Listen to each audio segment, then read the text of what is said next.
I want you to write a theme.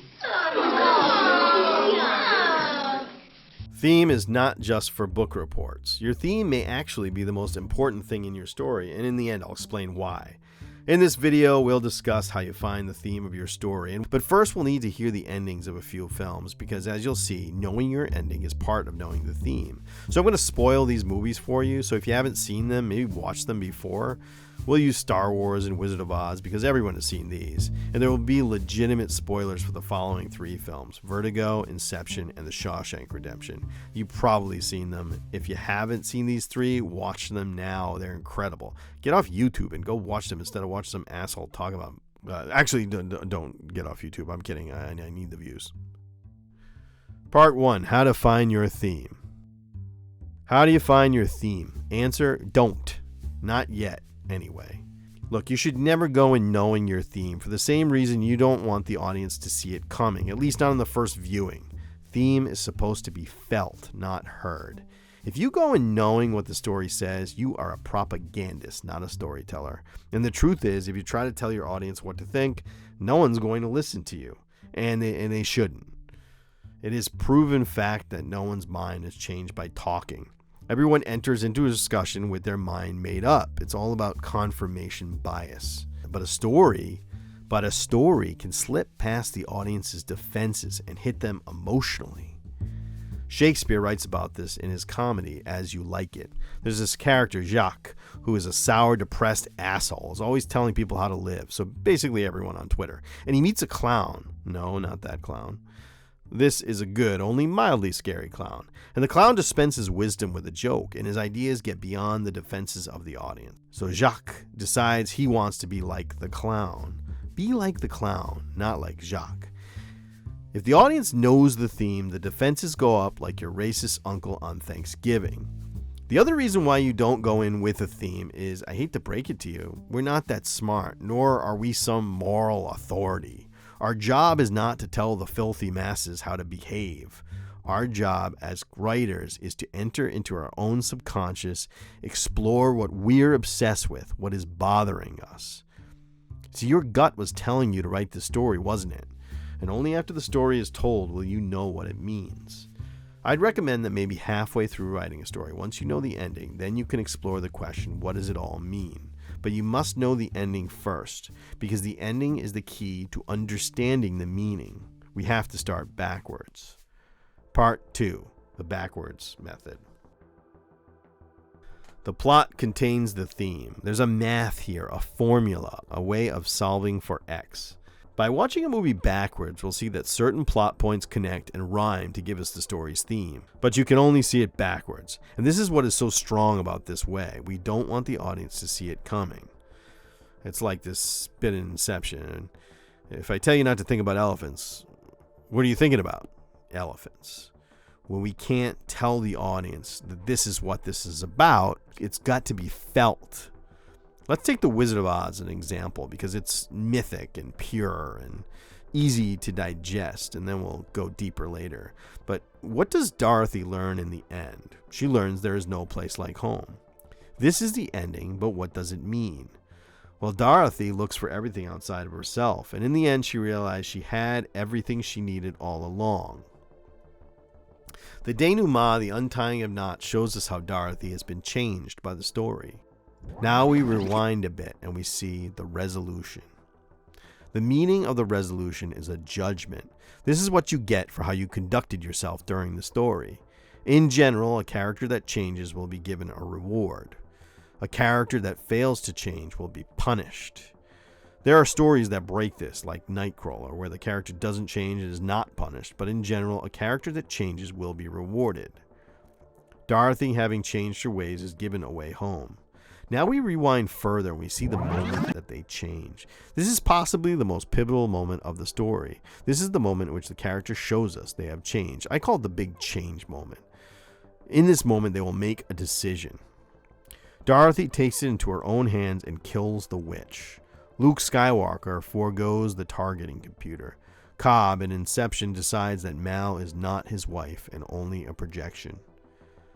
In a tragedy, the hero will choose poorly. They will double down on their flaw. In Vertigo, Jimmy Stewart's Scotty forces Kim Novak to dress up and change her hair and become the woman he believes he lost. This is his final transgression, which will push him into a tragic outcome. In each case, we watch the character make a choice that will define who they will be at the end of the story. This choice will be directly connected to something called the lie, but more about that later.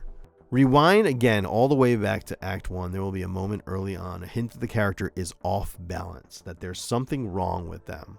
All of these plot points will rhyme or connect in some way. They will give us a portrait of the theme. More importantly, they will tell us the fatal flaw of our character, the fundamental lie that is keeping them from being fulfilled. Part 3, the lie the protagonist believes. The lie the protagonist believes, otherwise known as the fatal flaw, is central to understanding a story's theme. It's the place where we start. Once we know the lie, we can expand, see how it reflects the world. The lie is something that is hard for the character to shake. It may be hard-baked into their personality. It may have been put there by some wound or tragedy from their past. And it is not easy to see. It should be something incredibly specific to the story. It can't be simple like guilt or fear or drugs are bad, or it has to contain in it an idea, a truth about the world. It is a lie that is commonly held by most people. It is a lie that is probably held by you, the writer, or otherwise what compelled you to tell the story. The character may state the lie somewhere along the way. The song Somewhere Over the Rainbow is Dorothy singing her lie. Somewhere over the rainbow is everything I want and need. Sometimes the character expresses the lie by telling us outright, like in Memento, where Lenny tells Teddy that facts matter and memory is unreliable. He's expressing the lie. The lie has caused a fatal flaw in our hero, one that will keep them from fulfillment. You don't come up with a lie. You see it in the story after it's told. You analyze your own work and pull it out. I'm often asking myself, what is the lie holding me back in life? But I haven't seen the ending of my story yet, so I won't know the answer. There are variations on the lie, but in all the variations, the story must change the story world in some way, for the better or for the worse. In the tragic arc, like Hitchcock's Vertigo, the hero will reach Act 3 with the lie still in place, but in the big change moment, they will double down on the lie and commit a transgressive act which will doom them. The Shawshank Redemption shows us an example of the flat arc. In a flat arc, our character is heroic. They do not believe a lie. They understand the truth going in, and everyone around them believes a lie. Being confronted with the others challenges their faith, and they may lose sight of the truth along the way. But by the end of the story, they will reaffirm their truth, and by doing so, transform the people around them. In Shawshank Redemption, Andy Dufresne understands the truth that you can never take away a man's hope. It is Red that believes the lie. It is Red that is transformed by the story. You can read more about the lie in Creating Character Arcs by K.M. Weiland. Links in the description. But here's how you find the lie. Part 4, how to find your theme. Analyze your story and ask yourself the questions in this order. Number 1, what is my denouement, the proof my character has changed?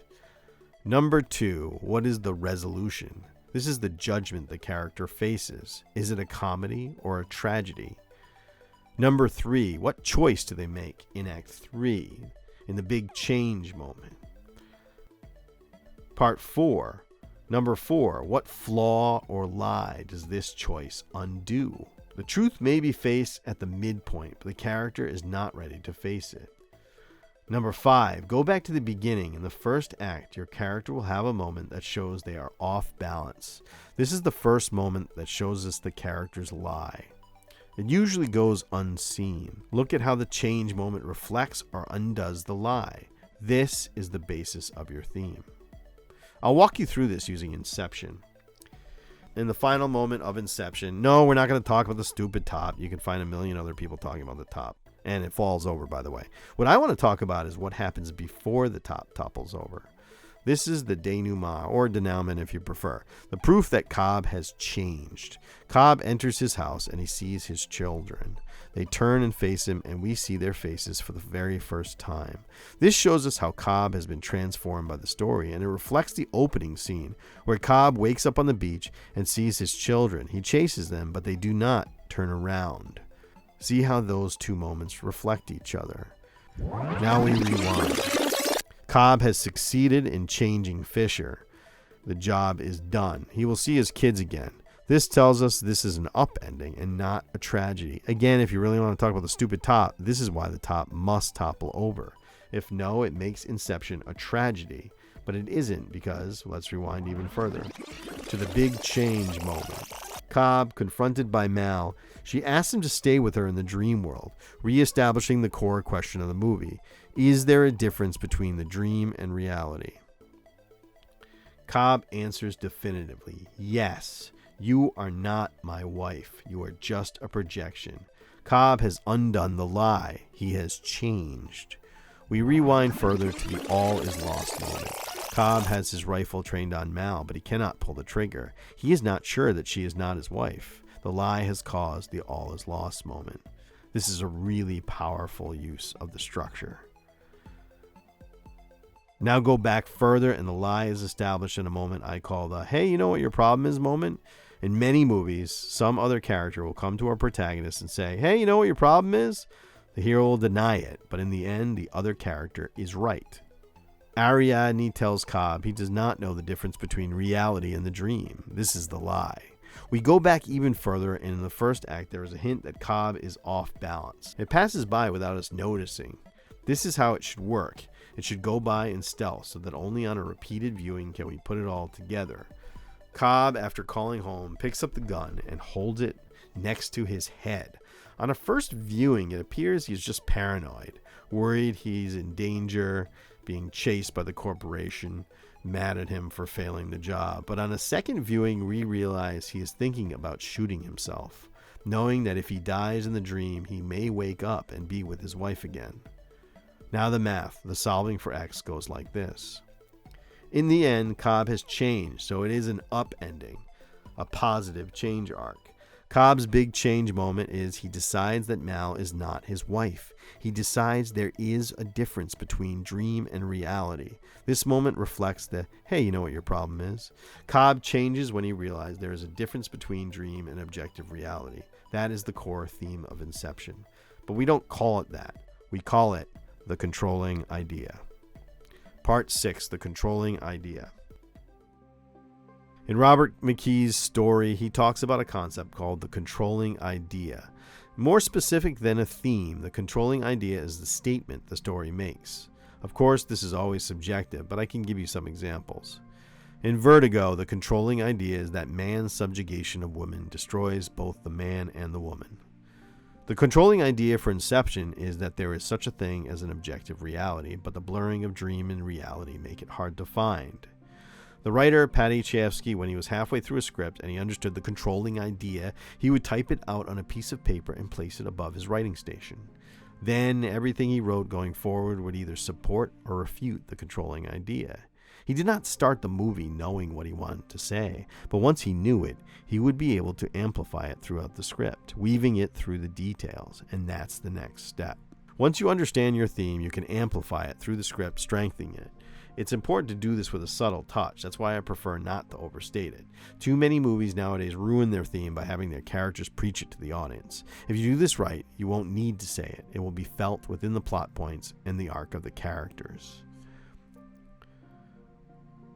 You can download my template for an outline and also download a backwards template that shows you how to outline your theme.